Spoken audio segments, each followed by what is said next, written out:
My name is Julian Hart, and for the better part of 8 years, I've been a ghost in my own marriage.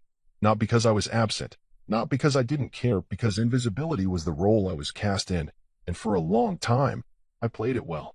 To most of my wife's world, I was Myra's husband, a vague accessory to her fast-moving life.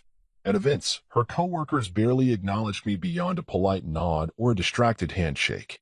Her friends smiled past me. Her assistants never bothered to learn my name. Mira never corrected them, and I never asked her to. That was fine with me. I didn't need the spotlight. I never cared about the glitz or being anyone's talking point. I preferred quiet corners and real conversations, the kind you only get when no one's watching you. Silence had always been my advantage. It gave me space to observe, to understand, to plan. Mira, on the other hand, thrived in noise. She moved through the world like a headline. Loud, polished, impossible to ignore.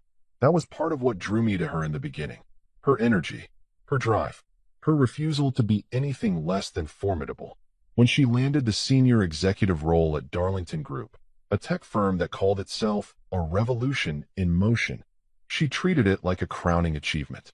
And it was in many ways. Mira had fought tooth and nail for that position, for the corner office, the staff that answered to her every need, the parking space with her name on it. She made it. At least, that's what she told herself. But here's what she didn't tell anyone. I was the one who funded Darlington's seed round. 8 years ago, when Mira was just a manager at a mid-tier agency and the founders of Darlington were just two scrappy coders with a dream and a broken MacBook, I saw something in their pitch that made sense. I cut a check, a big one, quietly. I never asked for a seat on the board. I didn't want headlines. I just wanted to build. Mira never knew how deep my involvement went. She thought I was in consulting. That's the word she used when people asked what I did. Oh, Julian? He's in consulting, she'd say with a dismissive smile, the same one she used when she corrected a waiter or shut down a subordinate in meetings. She didn't want me to be part of her brand. My existence had to be digestible, neatly packaged, safe. I let her have that. For a long time. Because love, at least the kind I believed in, wasn't about needing credit. It was about seeing someone win and knowing you helped them rise, even if no one else knew it. But something changed over the years. Not in the company. In her. Mira began curating her image like a product launch. Her Instagram became a highlight reel of brunches, panels, and power moves. Her captions read like TED Talk scripts. Never dim your light for someone else's comfort. If they don't clap when you win, let them go. She started referring to our shared milestones as her sacrifices. She told stories that made her the hero, and I was either the silent supporter or not mentioned at all. I tried not to care. I told myself the image wasn't the person. That late at night, when it was just us and the world was quiet, she'd still reach for my hand in bed. She'd still whisper goodnight. And that meant something, didn't it? But the silence I once cherished started to feel more like erasure. Not just in public, but at home too. The decisions Mira once made with me became announcements. We're going to Cabo next month for the Founders Retreat. I RSVP'd us for the gala. I told them you might help with setup. I was no longer part of the plan. I was background, set dressing, a placeholder in a story that no longer needed me. Until the invitation came. It was delivered by courier, thick envelope sealed with Darlington's embossed gold logo. Mira left it on the kitchen counter without a word, nestled beneath a pile of design magazines and catalogs. Like I wouldn't notice it. Like it wasn't meant for me. I picked it up anyway. Darlington Group Quarterly Gala, celebrating legacy and leadership. She hadn't mentioned it. No save the date. No discussion. Just silence. I waited until dinner to bring it up. She was slicing into her salmon, glass of wine half gone. Gala next Friday? I asked. She barely looked up. Yeah, you don't have to come if you're busy. I set my fork down. I wasn't invited, was I? Mira hesitated. A flash of guilt flickered in her eyes, too quick for anyone else to catch. But I'd studied her long enough to know. I mean, technically, plus ones are allowed, she said. But it's mostly work. Networking. You'd be bored. Is that why you didn't mention it? She sighed, as if I was the problem. Julian, it's just not your world. You don't even like those events. She was right. I didn't like being paraded. But that wasn't the point.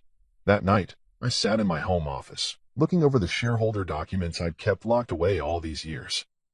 I ran my fingers over the Darlington logo, the signatures that gave me quiet power. I had always chosen to stay in the background, but that didn't mean I belonged there. So I pulled out my tuxedo. I RSVP'd myself as a guest. And for the first time in 8 years, I decided to step into the room, not as Myra's husband, not as a catering volunteer, not as a shadow, as Julian Hart, the man who built it all while no one was watching. And this time, they were going to see me. I stood in front of the full-length mirror in the bedroom, adjusting the cuffs of my black dress shirt, when Mira walked in. She gave me a once-over with eyes that flickered somewhere between surprise and calculation. She hadn't expected me to dress up. I could tell by the way her gaze lingered, slightly too long, like she was trying to decide whether to say something nice or pivot to criticism. "You're actually coming," she said flatly, like the idea had only just become real to her. I said I was. I replied, reaching for the jacket that matched the deep charcoal slacks I'd laid out earlier. "You never withdrew the +1, so I figured I'd claim my spot." She folded her arms and leaned against the doorframe, her expression unreadable. "Well, don't say I didn't warn you. It's not going to be your kind of crowd." "What kind is that?" I asked, looking her straight in the eye. "The kind that talks in acronyms and IPOs. The kind that works 80-hour weeks and takes conference calls during dinner," she said, her tone now clipped. "You don't need to prove anything." I smiled then, not because of what she said, but because she had no idea that her words confirmed everything I'd suspected. She didn't just want me out of the room. She wanted me out of the picture. And that made me even more certain I needed to show up. The gala was at the Hudson Glass House, a venue Mira had always gushed about. She once said if she had known about it earlier, she would have held our wedding there. I remember nodding at the time, sipping my drink, trying not to flinch at the way she erased the place we actually got married, her words, a casual rewrite of history. The venue was all polished chrome and floor-to-ceiling windows. The skyline glimmered behind clusters of sharply dressed professionals. Everyone had perfect posture and expensive cologne. Mira moved through them like she belonged. Air kissing, laughing lightly, her voice a smooth current in the high tide of networking chatter. She didn't introduce me. Not once. At first, I hung back, took in the crowd. I wasn't trying to cause a scene. I wasn't ready to. Not yet. I just wanted to see how deep this theater ran. And Mira? She played her role flawlessly. About 20 minutes in, she looped back to me with a small smirk and said, "Come with me for a sec." I followed her toward a curtained-off hallway. She handed me something folded, dark, and fabric. I opened it. A vest, with the Darlington logo embroidered on the chest. "What's this?" "You said you wanted to come," she said sweetly, brushing non-existent lint off my lapel. "So help out. Just pour drinks or something. At least you'll have something to do." My jaw tensed. I looked down at the vest, then up at her. She wasn't joking. Her smile was tight and smug, like she'd just turned me into an obedient prop in her show. Like she'd found the perfect way to remind me who the night really belonged to. "Seriously, it's either that or sit around awkwardly all night," she said, stepping back and glancing around to make sure no one important saw this moment. "Just blend in." I took the vest, not because I accepted it, but because I knew what was coming, and I wanted to let her believe she was winning just a little longer. I made my way to the bar. The real staff looked at me with some confusion, but I nodded politely and started pouring. Red wine, white wine, a few of the basic cocktails. I knew how to handle a shaker. Years ago, I used to bartend while building my first investment fund. I never forgot the rhythm of it. Ice, pour, stir, smile. Someone spilled a bit of their drink near the corner, and I went over to help mop it. That's when I met Kendra. Myra's work bestie, a sharp-cheeked woman with a voice that could slice through glass.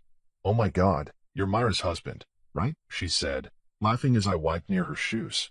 "She said you were in, what was it? Consulting?" "Something like that," I replied, keeping my tone pleasant. "Well, this is adorable," she chuckled, pointing to my vest. "You're really committed to whatever this is."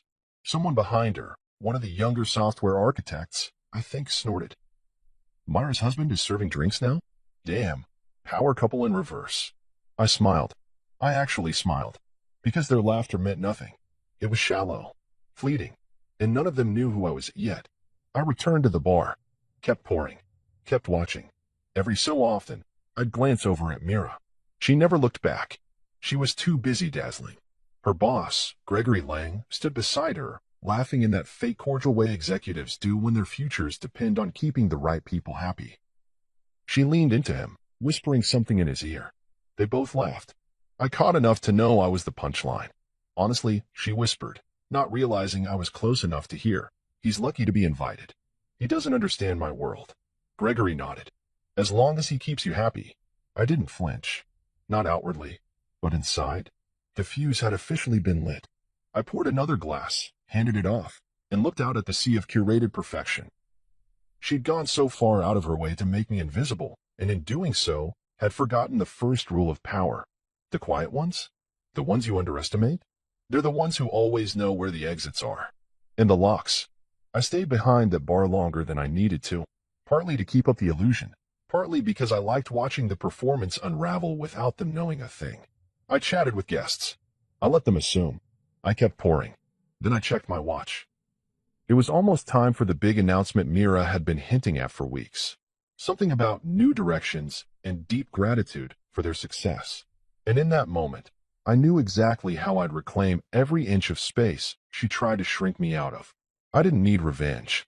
I needed revelation. They would all know my name. And not because Mira handed it to them. Because I was about to take back everything, with a smile and a microphone. The night swelled around us like a carefully tuned orchestra. The clink of champagne flutes, the muffled beats of background jazz, the occasional ripple of laughter over industry jargon and six-figure deals. I stood behind the bar, vest still on, hands still moving. If anyone had looked closely, they would have seen how steady they were. I wasn't angry. I wasn't nervous. I was patient, controlled. I'd waited years to be underestimated this thoroughly, to be hidden in plain sight while the people around me performed their self-importance with choreographed precision. At exactly 8:45 p.m., Mira took the stage. Spotlight shifted and landed on her like she was born for them. She walked up to the podium in a sleek, metallic dress, silver with structured shoulders, bold and blinding. People clapped, some even whistled. She smiled that perfect, rehearsed smile. The one that made her look grateful without seeming soft. She tapped the mic twice. Good evening, everyone. I want to thank you all for being here tonight as we celebrate the incredible growth, innovation, and impact we've made at Darlington Group over the last quarter. A few cheers rose from the back.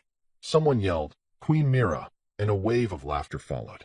She basked in it, let the praise settle around her like perfume. Then she launched into her speech. She spoke of long nights, strategic partnerships, sleepless weekends, sacrifice. She name-dropped board members, gave shallow praise to mid-level directors. She talked about Darlington as if she had built it brick by brick, with her own bare hands and some divine spark of genius. What she didn't mention, not once, was me. Not the investor who took the risk when Darlington was just a slide deck and a dream. Not the man who funded its survival through 3 near failures and 1 painful restructure. Not the partner who stood quietly in the background while she used the front row. I leaned against the side of the bar, arms folded, listening as she said, success doesn't happen in silence. It happens in boldness, in courage, in vision. That one stung, but I didn't let it show. The applause swelled as she raised her glass. To all the visionaries in the room, thank you for building this future with me. She toasted the crowd. People mirrored her, clinking glasses with excitement and entitlement. I took a sip from a bottle of water behind the bar. Mira stepped off the stage, clearly pleased with herself. She made her way toward Gregory Lang, her boss, her mentor, and, if the rumors were even half true, her biggest fan. I noticed the way she leaned in again, the way her voice dropped to a conspiratorial whisper, just loud enough for those close by to hear, including me. Honestly, she said with a chuckle, he's lucky to be invited. He doesn't understand my world. Gregory, smug and pink-faced, gave a knowing nod. As long as he keeps you happy. And then Mira turned her head. She saw me. For just a second, her eyes met mine. And in that instant, I saw something flicker in her expression. It wasn't guilt. No, she'd left that emotion behind a long time ago. It was discomfort. The cold realization that I'd heard her. That I wasn't as far away.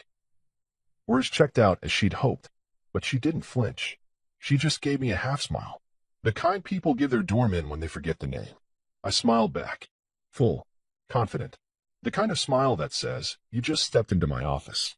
Gregory turned to raise a glass in my direction. To the man of the hour, he said jokingly, clearly not realizing what he was implying. Nice purse tonight. A few people laughed. Mira laughed too, tight-lipped and sharp. Let's hope he sticks to cocktails and not quarterly reports, she added, just loud enough to sting. I nodded once, said nothing, let it sit. It was important they stayed this unaware. The greater the performance, the greater the shock. A younger guy, probably from marketing, wandered up to the bar and nudged me. Hey, man, you're killing it back here.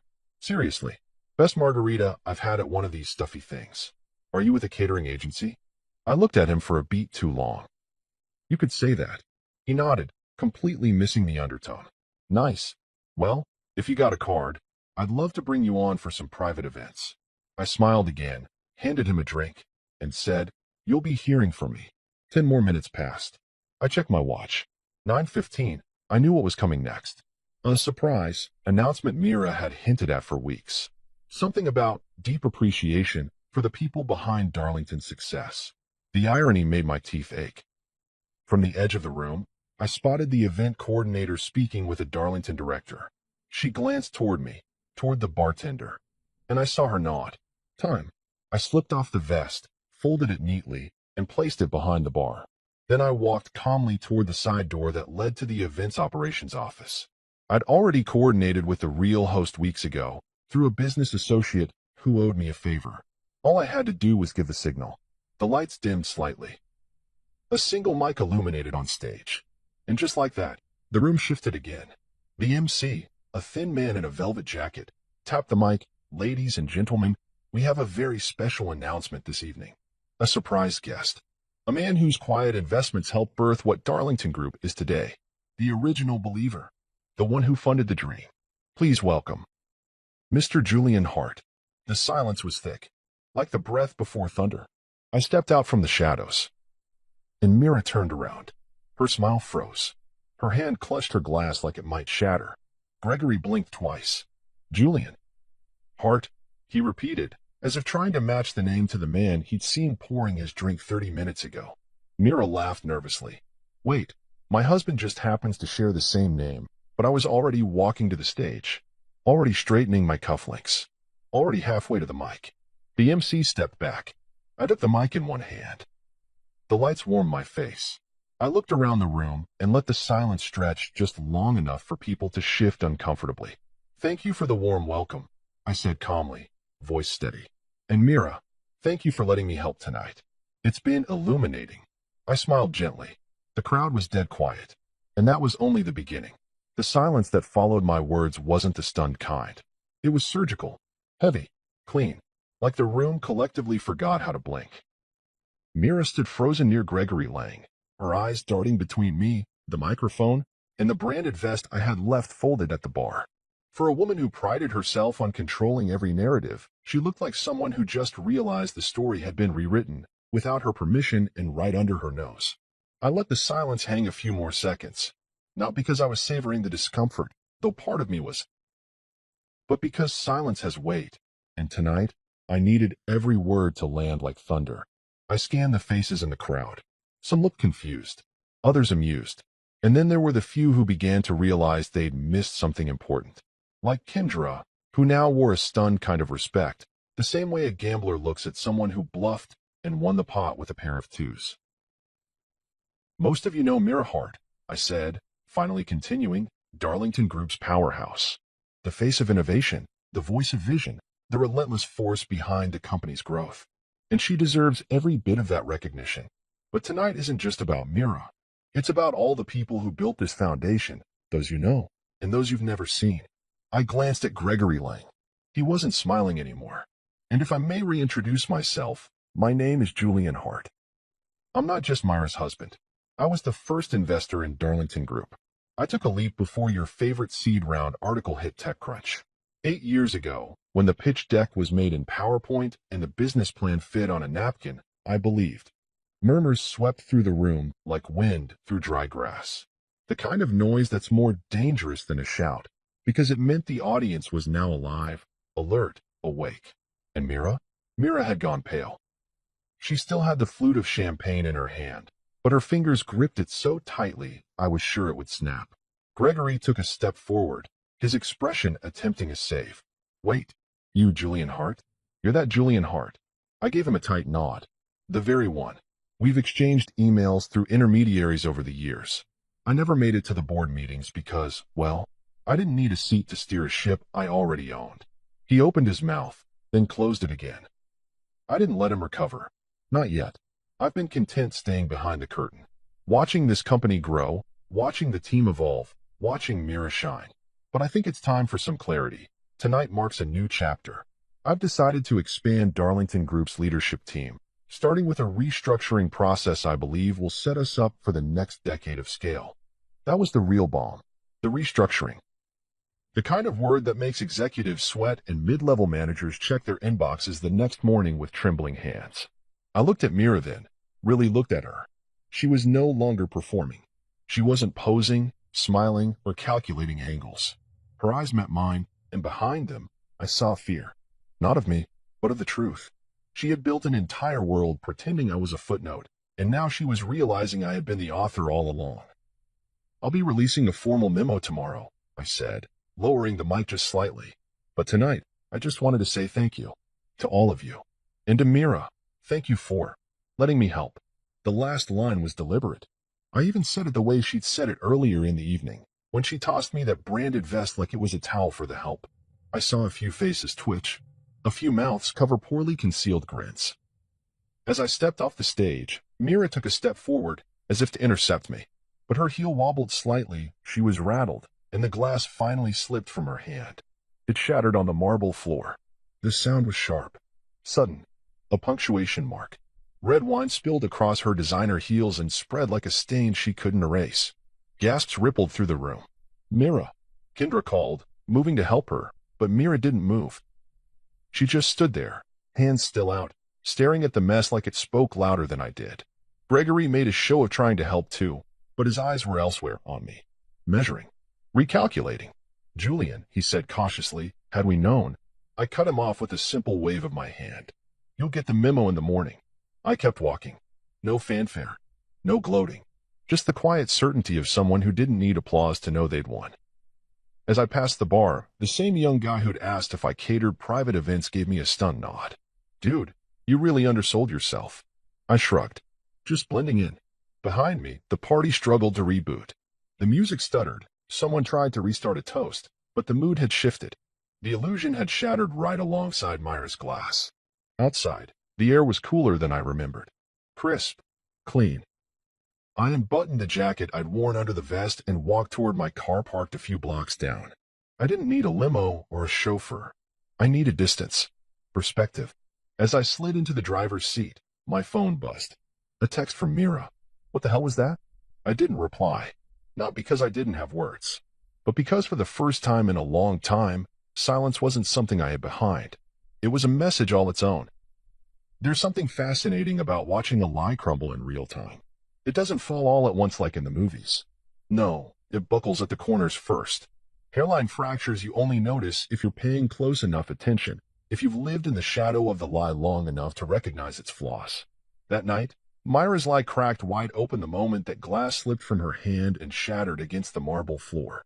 The red wine, Merlot, I thank ye, spread slowly across her shoes, her hem, the pristine tile, like a stain blooming in silence. No one rushed to mop it up. No one said a word for what felt like a full minute. Just eyes, all on her, and by extension, on me. I didn't turn back. I didn't gloat or stay to see who would offer her a napkin or awkwardly whisper support into her ear. The moment was over. My message had been delivered, and now the real work would begin. The next morning, I showed up at the Darlington Group offices. Not through the back elevator or a side conference room, but through the front entrance with the name Julian Hart already updated on the building's access panel. The security guard gave me a look like he recognized me, but couldn't place me. I smiled and nodded. Good morning, I said, heading to the 24th floor. It was 8:32 a.m. Mira usually arrived closer to 9 o'clock. I wanted the first 30 minutes. I wanted the quiet before the office figured out who I was. I walked through the open concept space filled with glass partitions and steel accents, passing assistants who greeted me like I was a new vendor or a very overdressed IT guy. In the executive wing, I found her office. Door closed. blinds drawn, her name still engraved on the brushed metal plate outside. Mira Hart, Executive Vice President. I took a breath, tapped the door once with the back of my knuckles, and entered without waiting for permission. She was there, early for once. Still in the same heels from the night before, but with a blazer thrown over a silk blouse. No makeup. Eyes swollen from a night of unanswered questions in a mirror she likely didn't enjoy facing. "You had no right," she said before I even fully stepped inside. I closed the door gently behind me. "I had every right. You ambushed me." "I corrected the record," I replied, walking toward the desk. I didn't sit. I wanted her to feel the full weight of my presence. "You embarrassed me in front of my team, in front of my boss, in front of the same people you let believe I was a bartender?" Her mouth opened, then closed. She stood, slowly, her hands braced on the edge of the desk like she needed to steady herself. "I didn't mean to. It wasn't supposed to go that far." "No," I said. "It wasn't supposed to go public." Mira turned away, walked to the window like she couldn't handle the way I was looking at her. I used to love watching her when she stood like that, strong back, chin slightly up, like the city was hers to command. But now it looked like someone bracing against the inevitable. This was my job, Julian. My place. You should have let me handle it. "And what exactly were you handling?" I asked quietly. "Your image? Your lie." "It wasn't a lie." "He doesn't understand my world?" I quoted. "You said that. To Gregory. To your friends. You told them I was lucky just to be invited." She turned then, slowly. Her eyes filled with something I couldn't quite name: shame, maybe. Or fury. Sometimes they look the same on someone who's been exposed. "You made me look weak." "No, Mira," I said calmly. "You made me look weak. For years. And I let you. Because I loved you. Because I wanted to see you win, even if I had to lose quietly." She stepped closer. "So what now? You're going to kick me out? Strip everything away? What? Fire me in front of the company?" I reached into my coat and pulled out a sealed envelope. Set it on the desk. "I'm offering you a role in community outreach. Entry level. A chance to rebuild." Her laugh was bitter. "You're demoting me?" "I'm giving you a choice," I said. "You can walk away, or you can stay and learn what it means to build from the ground up, like I did. Like we all had to." She stared at the envelope like it was radioactive. "This is petty." "No," I replied. "This is balance. You were the face of this company, Mira. Now I need someone to be its heart." She shook her head, stepping back like she couldn't believe any of this was real. "You can't be serious. You start Monday." And with that, I turned and walked out. The reaction spread through the building before noon. No memo was needed. Eyes followed me now. Respectful. Curious. The smirks were gone. Even Gregory Lang's assistant sent over a meeting request titled "Private Follow-Up with Mr. Hart." For once, no one laughed when they said my name. Later that evening, I received a call from one of the partners I'd helped recruit during the Series B funding round. He congratulated me, told me how long he'd waited for the shift. "It's poetic," he said. "She kept saying you were in consulting." Well, this is the most brilliant consultation I've ever seen.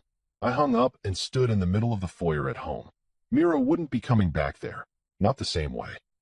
She'd signed the deed over in our early years, back when we were building a future instead of a brand.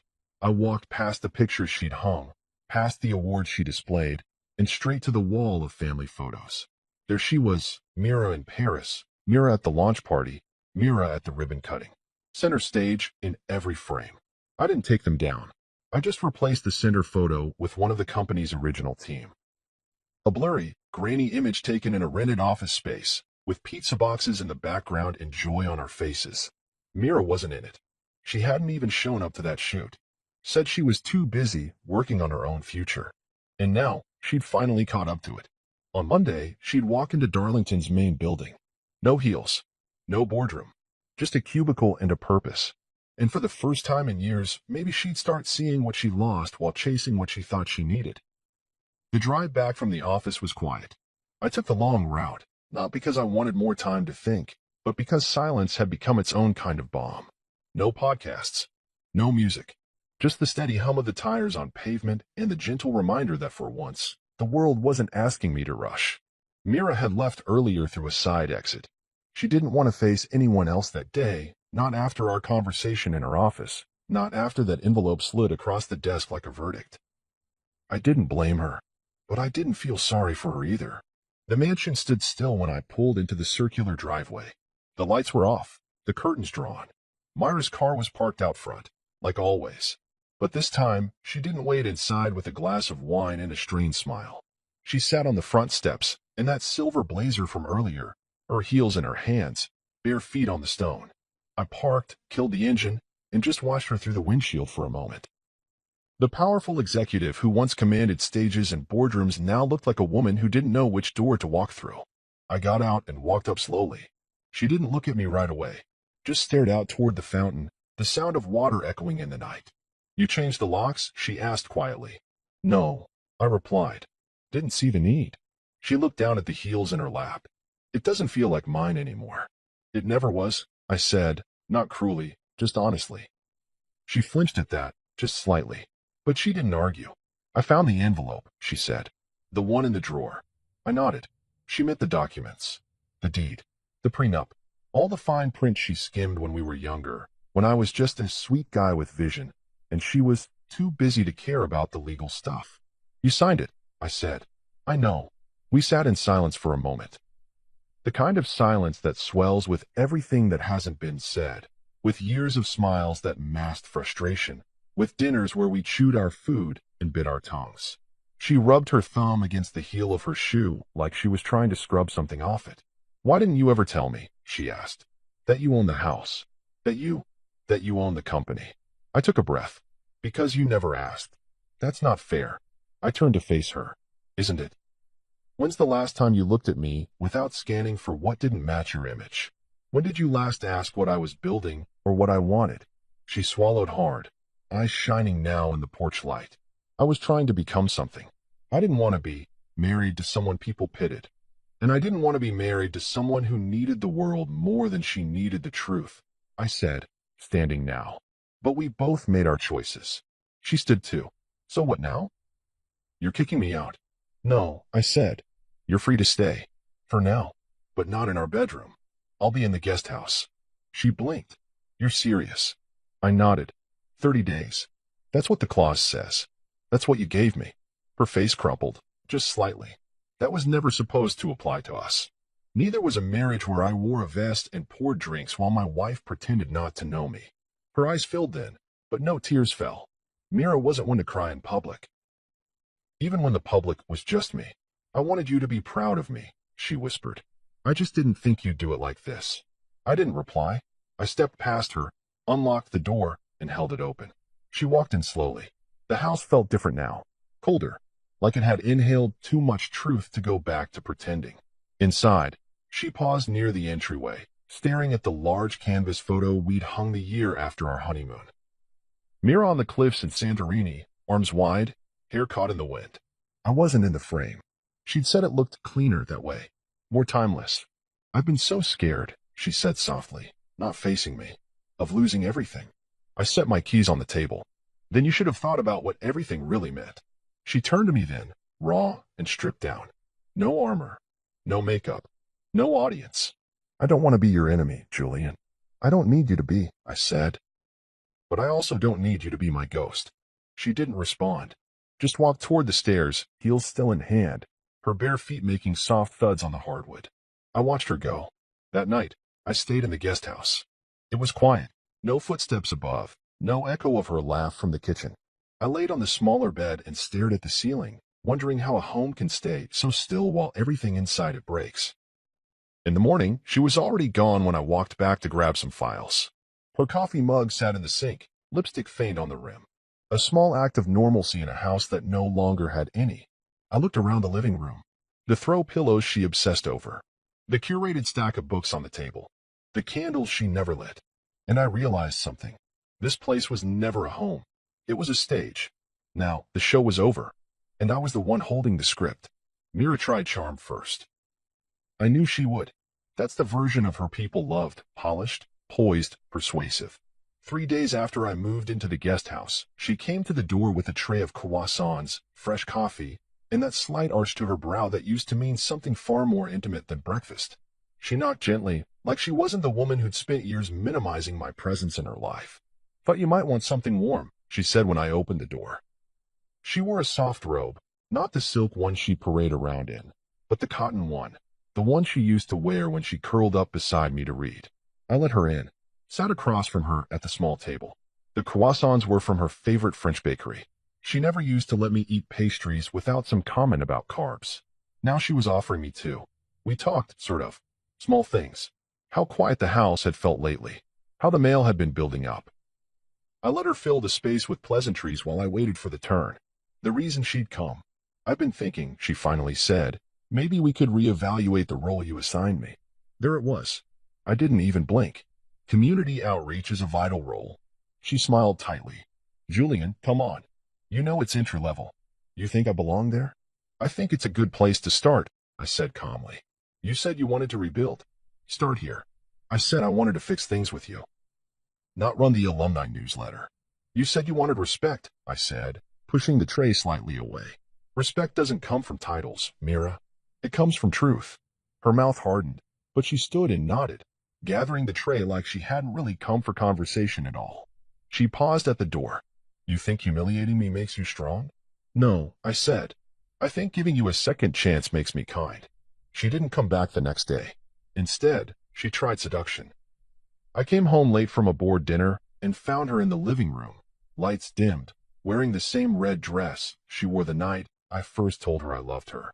Music played softly. Sam Cooke, one of my favorites.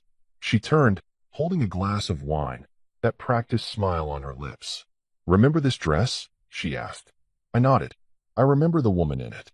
She moved toward me slowly, hand grazing my arm. She's still here. Just lost her way for a bit.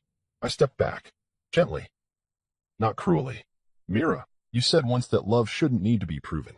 That if someone really sees you, they won't ask for performance. I believe that. Her face faltered. So what now? You're just done with me. I'm done being someone you use to make yourself look complete. Her expression shattered then, and I saw it for the first time, not the anger, not the pride, but the fear underneath. The version of Mira who wasn't composed or in charge. Just the woman who was terrified that all her image-making had left her standing alone in a house filled with mirrors. She didn't say anything else that night, but 2 days later, the rage arrived. It came sharp, unfiltered, and without ceremony. I was walking into the Darlington building when she caught up to me at the elevator. You made a fool of me, she said, eyes wild. You humiliated me in front of everyone. I let the elevator doors close before I answered. No, Mira. I just stopped shielding you from the reflection. She pointed a finger at me. You wanted to ruin me. Don't pretend this was noble. If I wanted to ruin you, I said slowly, you'd already be out of this company, out of that house, and out of every social circle that still returns your calls. I gave you grace. You just never recognized it. She didn't follow me upstairs. Instead, that afternoon, her nameplate was quietly removed from the boardroom wall. No announcement. No ceremony. Just gone. A few of the staff noticed, whispering about it near the elevators. Kendra, in particular, looked like she didn't know which side to land on anymore. 1 minute, she was gushing over Myra's leadership. The next, she was complimenting my vision in meetings. By the end of the week, Mira reported to a new desk. No window, no assistant, no private lounge access. Just a workstation near the interns, a phone line, and a company email account that no longer auto-forwarded to the executive server. And the photos? That was the final unraveling.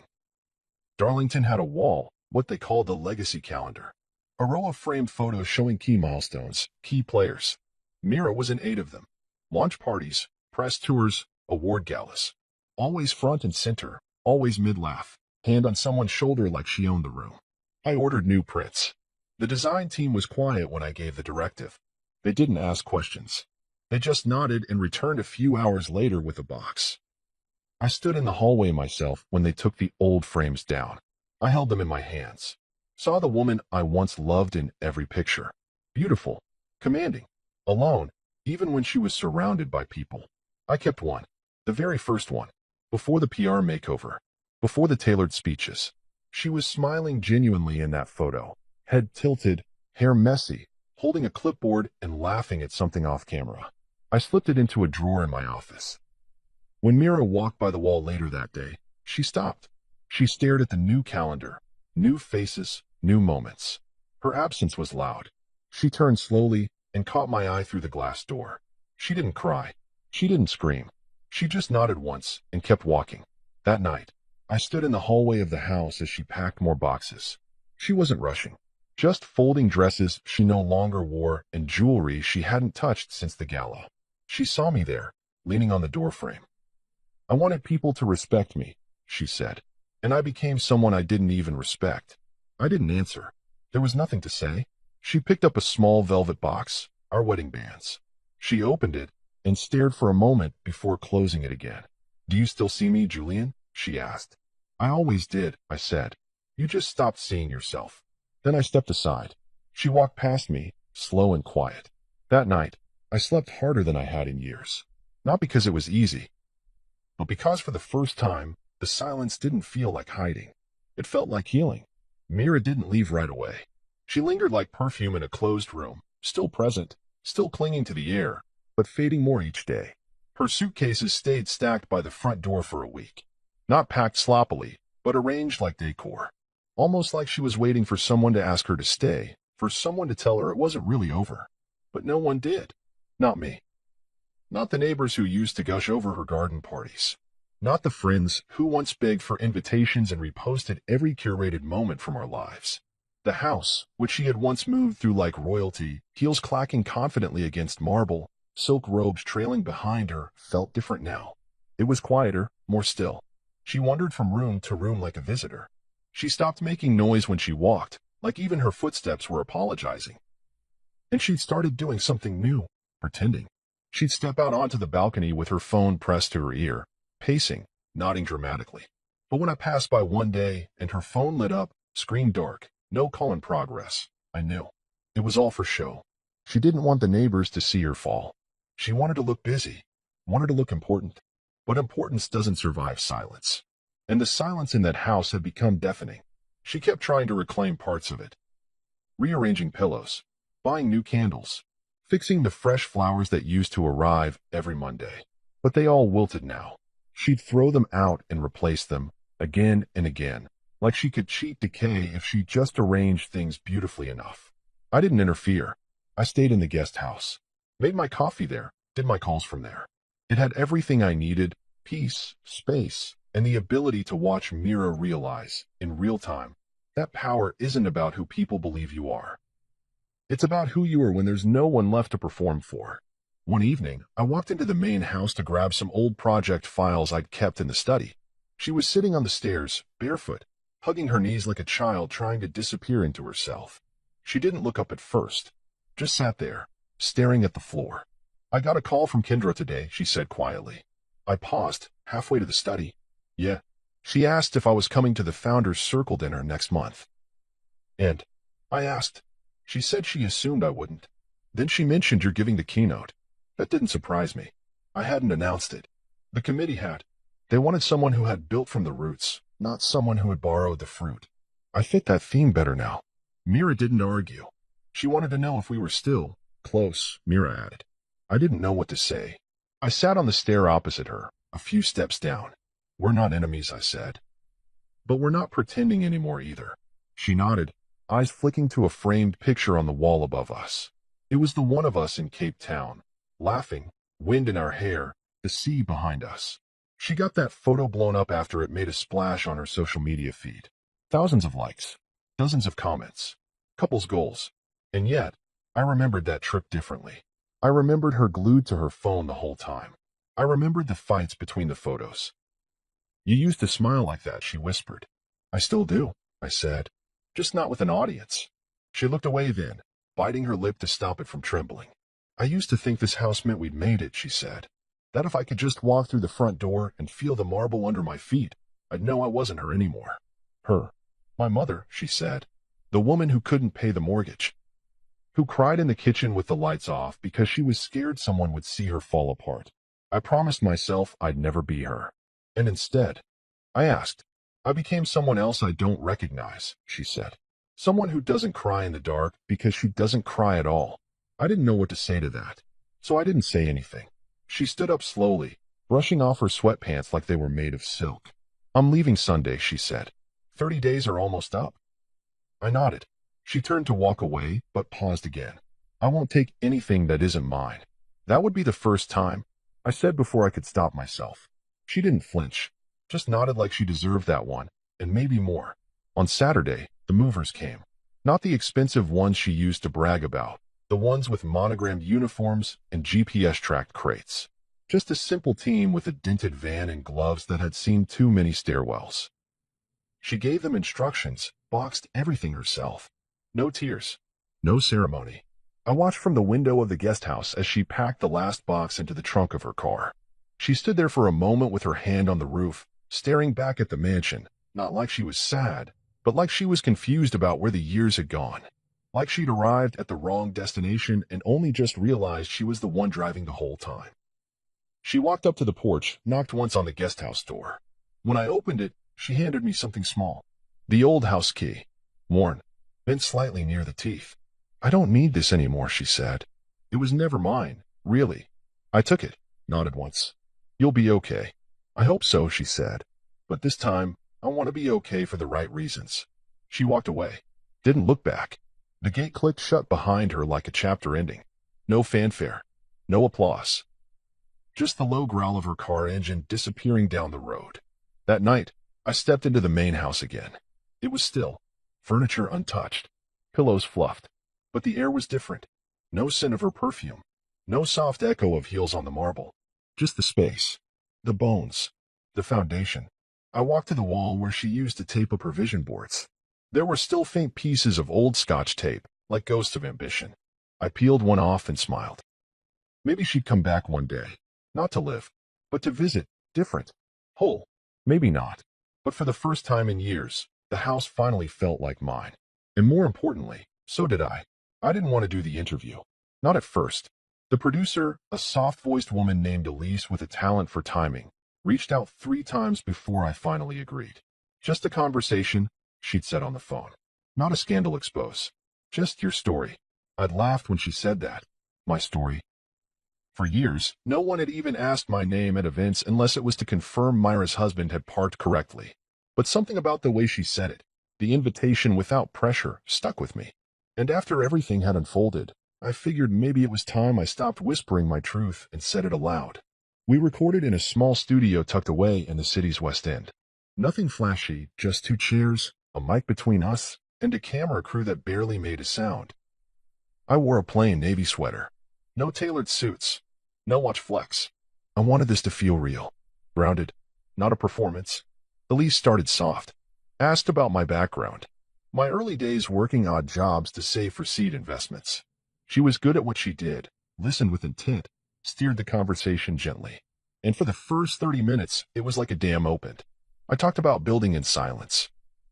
About risking everything on Darlington when all I had was instinct and an unshakable belief in the product.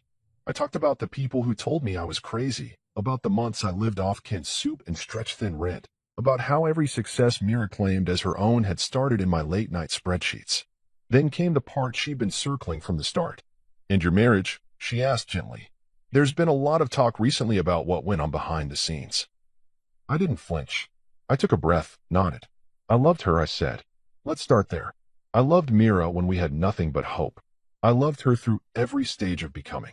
Even when she started to disappear behind the version of herself she thought the world wanted. Elise leaned forward slightly. So why keep everything secret for so long? Your role, your ownership, your influence. Why stay in the shadows? I looked at the floor, then back up at her. Because I wanted to see who'd love me when I had nothing to prove. That was the line. I didn't know it at the time, but when the episode dropped 3 days later, that was the clip that went viral. That sentence, cut with perfect timing, my voice low, the music swelling underneath it, landed like a quiet truth in a world of noise. It started on Twitter, then Instagram, then LinkedIn, of all places. Some people build with you. Others just pose for the pictures. Another clip. Another wave. The views passed 10,000, then 50, then 100. Comments poured in. From young founders. From husbands. From women who said they'd never considered the quiet one in the relationship before. Suddenly, I wasn't just Julian Hart, the man behind the money. I was a symbol. Of quiet strength.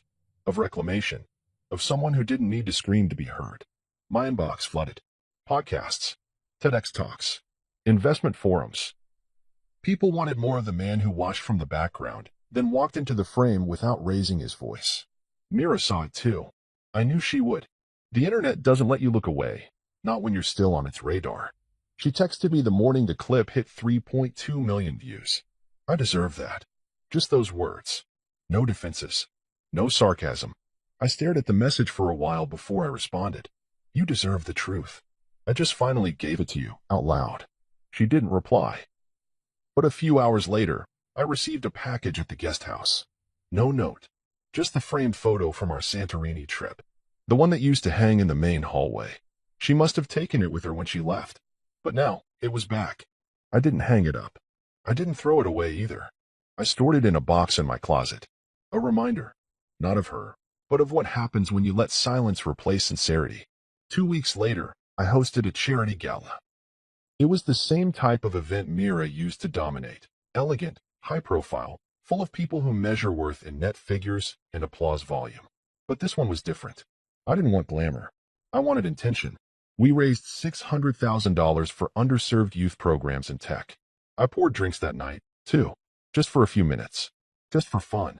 One of the guests, a CFO from a Fortune 500 company, raised a glass and said, "You're the CEO with the steady pour, huh?" I laughed. Something like that. And then someone else said, "You made silence a strategy." But it wasn't a strategy. Not really. It was survival. It was patience. It was knowing that not all storms require thunder. Some just need time. After the event, I stepped out onto the rooftop terrace, the city glittering below. Elise joined me. She smiled, sipping a club soda. "You changed a lot of minds with that interview," she said. "I didn't mean to," I replied. "I just stopped protecting the lie." She nodded. Sometimes that's all it takes. A few feet away, someone was playing a slow jazz set. The kind of music that makes you feel like things might turn out all right, even after everything's fallen apart. And in that moment, I realized something. This peace, this clarity, this ability to stand in a room and feel full without needing to dominate it, that was mine. I had earned it. Not through revenge. Not through dominance. Through presence. Through truth. And finally, through voice. The first Monday after the interview aired, I walked through the front doors of Darlington Group, not with a performance in mind, but with purpose in my chest. There were no flashing cameras or fanfare, just people, employees, interns, executives, who now looked at me a little differently. Not with fear, not with exaggerated admiration, but with the kind of quiet, level respect that lands only after the truth settles into people's bones. I passed by the reception desk. Lisa, the front desk manager, gave me a wide smile and a coffee I hadn't even asked for. "Black. 2 sugars." "Right," she said. I nodded, grateful, and continued toward the elevator. On the ride up, a junior product manager leaned in slightly and said, "I saw the clip. The one about silence. My dad sent it to me. Said, this is what integrity looks like." I thanked him without making it awkward. That was the thing now. I didn't need to explain myself. The story had already done that. People finally saw me for who I was, and ironically, it was by not trying to be seen that they noticed. When I stepped off on the executive floor, I passed the conference room where Myra's photo once hung. The new board wall looked clean, honest, balanced. Some of the original staff had been restored to it, faces who'd done the heavy lifting behind the curtain for years without applause. I told the team we were resetting the culture. No more crown chasers, I'd said in the last executive meeting. Only builders. I reached my office and settled into the chair behind the glass desk. The skyline draped behind me like a reward. But I didn't feel victorious. I felt present, and that was more valuable than anything else. Later that afternoon, we hosted a mid-quarter town hall in the Central Lounge.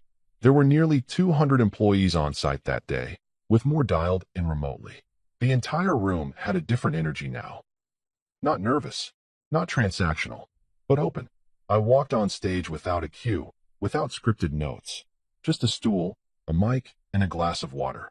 I used to stand in the back of these rooms, I said, not because I was shy, but because I believed the loudest person wasn't always the wisest. I still believe that. But silence, real silence, is only meaningful when it's not hiding truth. They were still, attentive, not because they feared me, but because they understood the weight of what had happened. The kind of transformation that doesn't come from quarterly results, but from accountability. I won't waste your time with fluff, I continued. We're restructuring how we value people here. Titles will mean less. Execution will mean more. Image will matter less. Integrity more. And every department will have a direct line to leadership. Not through filters. Not through applause. Through substance. I took a breath and smiled. Now, that said, the wine at the holiday party will still be excellent. That got a laugh. A real one. I ended with this. I believe in quiet strength. But let me be clear, if you ever feel unseen in this company, speak. Your voice matters. And if no one listens, come find me. I promise, I will. The applause that followed didn't feel like fanfare. It felt like agreement. Like trust. After the town hall, I wandered into the event prep space where staff were organizing for a charity auction we were sponsoring the next weekend. I picked up a tray, helped move some folding chairs, and cracked a few jokes with the volunteers. They seemed caught off guard at first. The CEO was handing out name tags and adjusting light settings. But I liked it that way. I liked reminding people that leadership doesn't float above, it walks among. That evening, we held a private fundraiser in the rooftop lounge. Only key investors, board members, and a few select guests were invited. I wore a simple black blazer, no tie, no cufflinks. Just a bottle of wine in hand and the easy confidence of a man who no longer had anything to prove. I made the rounds, poured drinks, laughed lightly with the old-school board members who used to mistake me for Myra's assistant. Gregory Lang came up to me midway through, drink in hand, looking unsure whether to smile or stand at attention. Julian, he said. That was quite a month. I raised my glass. Clarity usually is. He chuckled weakly. I underestimated you. I know, I said. That's what made it work. He nodded and walked off. That was enough closure for me. Just before the night ended, I found myself alone at the bar with one of the new scholarship interns, a 19-year-old named Darnell from Brooklyn. He'd been shadowing the product team all month and asked to meet me. I watched your interview 3 times, he said. The way you said, some people build with you, others just pose for the pictures, man, that hit. My mom cried watching it. I smiled at him. That line wasn't meant to hurt anyone, just to remind myself what kind of man I want to be. He looked down. I want to be that kind too. You already are, I told him. Just keep listening, and don't let silence turn into self-erasure. He nodded slowly, then smiled like he'd been handed something bigger than advice. I stayed after everyone else left, cleared a few glasses, tossed napkins. The bartender tried to stop me, said, Mr. Hart, we've got this. But I shook my head and kept wiping the counter, because I remembered what it felt like to pour for a room that laughed at me. And now, I poured for the memory, not out of revenge, out of return, out of full circle. That night, I walked back into my home, my actual home. The air felt different now, balanced, no tension hiding in the corners. I poured myself a single glass of wine and sat on the back porch, the city lights flickering behind the hedges. I thought about Mira. Not with hate, not even with sadness, just with clarity. We'd written a long chapter together, but I was writing a new one now. And this one was mine from the first word.